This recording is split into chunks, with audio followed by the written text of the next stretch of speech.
Henry Moore lived and worked in his house and studio in Much Haddam from the end of the war until he died in 1986. Before he died, he set up his foundation in this most rural part of Hertfordshire to conserve his works and the setting in which they were created and to help fund art projects in general and sculpture in particular.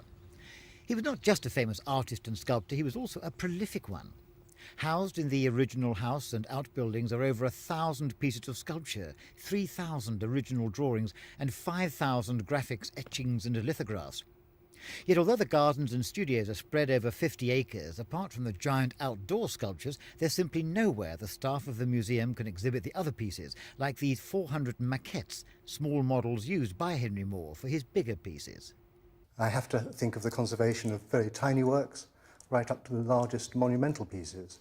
And they all need some sort of conservation treatment. They all need some sort of storage. They all have to have records about them. They all need crates.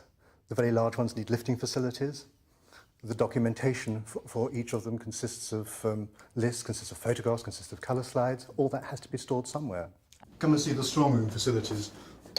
Many of the drawings are kept in a walk-in safe. Here there is proper humidity control and air conditioning as well, so they're well kept. The trouble is that they can't be well shown, not here anyway. And indeed, many of them have never been on public show in England at all. And this is the sort of picture which we produce for exhibition. This was last year shown in Switzerland. But it's a great shame that there are no facilities for showing it here in Perry Green.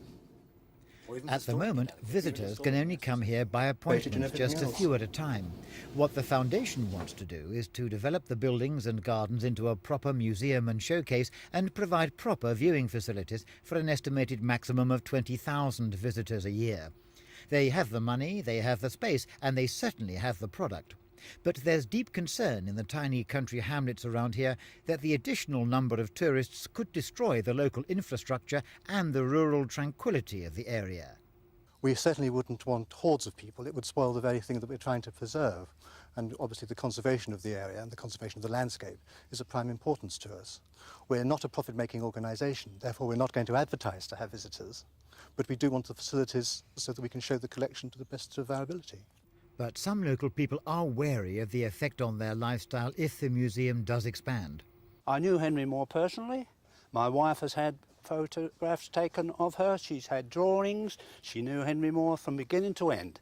We sat in that pub together, speaking and talking, and I think his wishes would be to leave it exactly as it is. They start bringing in big highways and inconveniencing local people, then clearly it's going to be an intrusion which people are going to resent. I also work just up the road at a school for handicapped children who use the road, which doesn't have a separate pathway all around it. It'd make life an awful lot more dangerous for them. So far, no plans for the museum's expansion have been presented to the relevant local authorities. The foundation doesn't want to upset the local people here, but they are hoping they will be able to find a way in which the greatest collection of works of one of Britain's greatest artists can be seen and enjoyed by more people. Christopher Rainbow for Thames News.